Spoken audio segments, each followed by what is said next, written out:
Join spiritual feminist and empowerment coach Joni Advent Maher for Trust Your Sacred Feminine Flow. Listen in for intimate conversations about money, transformation, and feminine sovereignty. And now, your host, Joni Advent Maher. Welcome to Trust Your Sacred Feminine Flow. I'm your host, Joni Advent Maher, spiritual midwife, mystic, and transformational guide.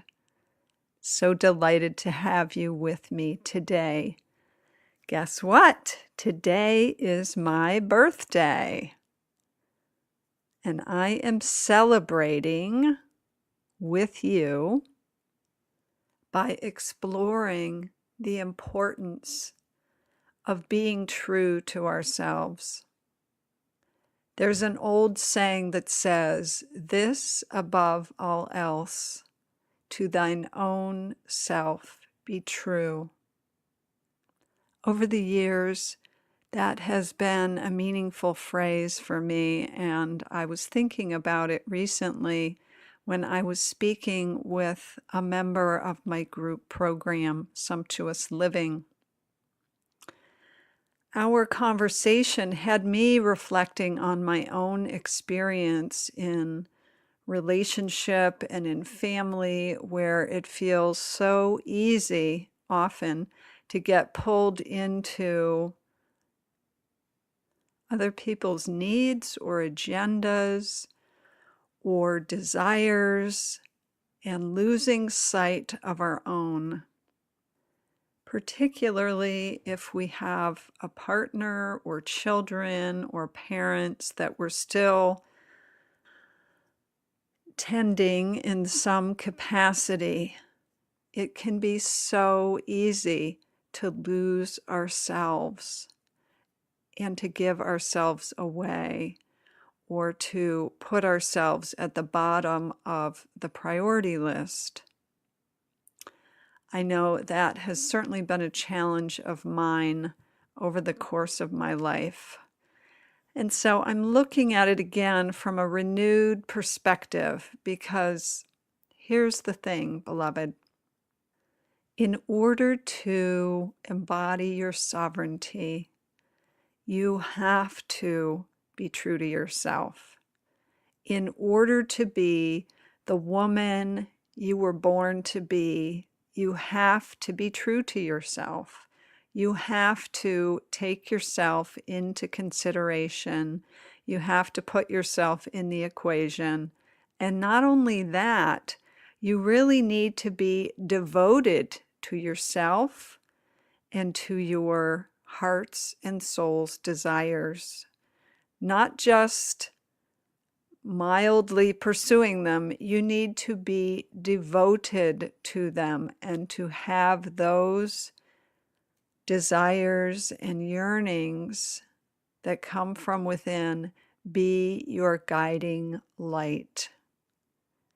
Because you were born to blossom in a unique way and to bring a contribution to this world that only comes with you giving birth to your wisdom, to your essence, to your light in its most full way. And along the way to doing that, we of course encounter situations and relationships that help forge us in that fire, in that relational spiritual fire. And so we may have old agreements, old relational agreements or soul agreements with other people in our lives that pull us in and that make it very difficult for us to stay trained on that North Star of our inner truth and our heart and soul desires.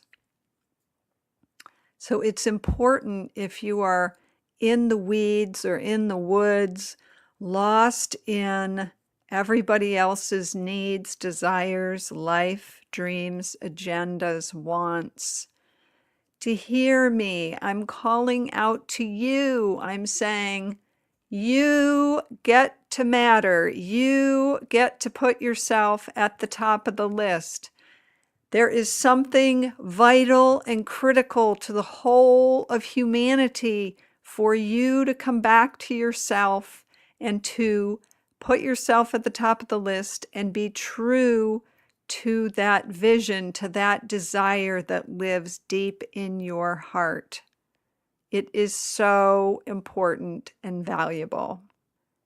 So, how do you begin that? How do you get started when you are feeling lost in those woods or those weeds and not living in a way that is being true to yourself? Well, one of the ways I recommend to those women that I work with is really beginning to listen both to your emotions and to your body, and to those times when something feels off to you. When you feel that cramped tightness, or you feel that lurch in the stomach, or you feel like, if I have to live this way one more day, I am just going to scream. So that's a more pronounced way, but there are also very subtle ways when someone makes a request of you, when somebody issues an invitation and you can feel that it's not quite right. It's so important to pay attention even to those most subtle signals that say, this isn't quite right for me. So how can I be true to myself? How can I be more in greater alignment with what will support me, with what will nourish me, with what will sustain me, with what will get me one step closer to that dream that dwells in my heart, that big dream? Even if it's not the season for your dream.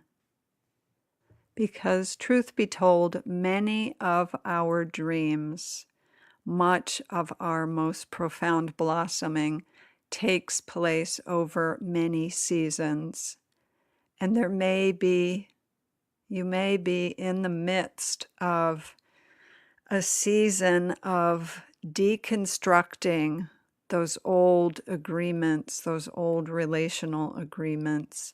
You may be resurrecting yourself from the ashes of an old identity, or you may be in the thick of it in certain relationships, such as child raising or tending to aging parents or partner, things that in your heart are part of your service and your loving commitment, but that don't leave as much space or availability to put yourself and your dream exclusively on your radar. We all have those phases and those times of life. However, even during those times, we can be true to ourselves. We can make choices, as I said, that are nourishing, that are supportive, that are loving and honoring of who you are, beloved. So a practical way that you can begin, as I said, is by paying attention both to your emotions and your physical body. So I would invite you to consider, how does a yes feel in your body? A yes to something that is proposed, or a yes to something that you want to pursue in your life. Where do you feel it in your body? Perhaps it's a lightening of your shoulders, or feeling like something's been taken off your back, more of a spring in your step, or an expansiveness or warmth in your heart. It's good to discover where that yes is And similarly, it's very important to discover where your no lives. How and where do you register a no when something is not in alignment for you? Do you feel it in your gut? Do you feel it in the subtle clench of your jaw, or your eyes narrowing, or tension in the shoulders? It's very important to get clear where your no lives and practicing, of course, expressing it. Expressing your no. And again, it does not have to be done with full-on Xena warrior force. It can be done subtly and graciously, as in, I would prefer not, or that really doesn't work for me, or I would rather do it a different way. Those are all ways that you can communicate your no. But understanding how it shows up for you first and foremost is critical. That's what will help you find your way out of the woods, or will tell you or cue you that you have gotten off the path, that you have gotten off the path to your own destiny, to the woman you were born to be. I heard recently, I was listening to a podcast, Mike Dillard of Self-Made Man was interviewing Ed Milet, and they were talking about an insight that they had both had, which was very similar.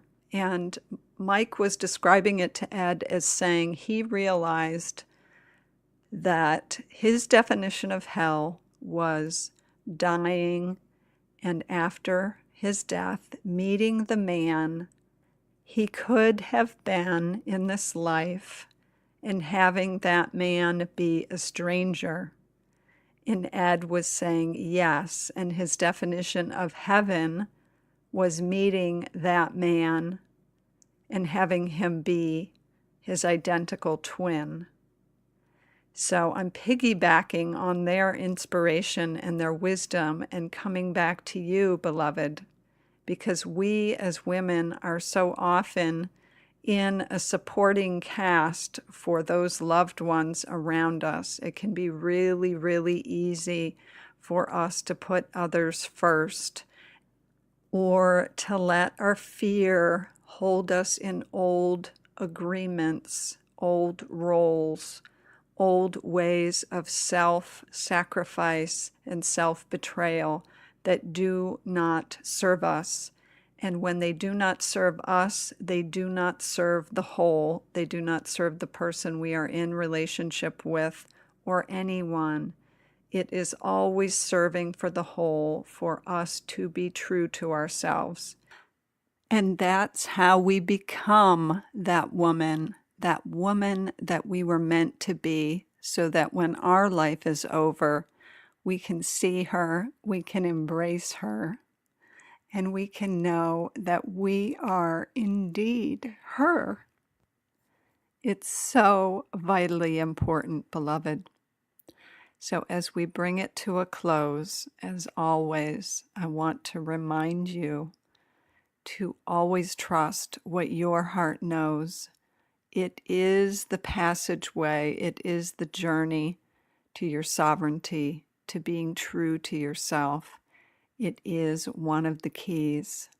So until next time, trust what your heart knows, beloved.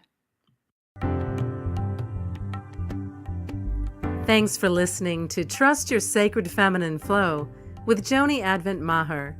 If you like what you heard, the best compliment you can give us is to share our podcast with a friend and subscribe, rate, and review our podcast at iTunes.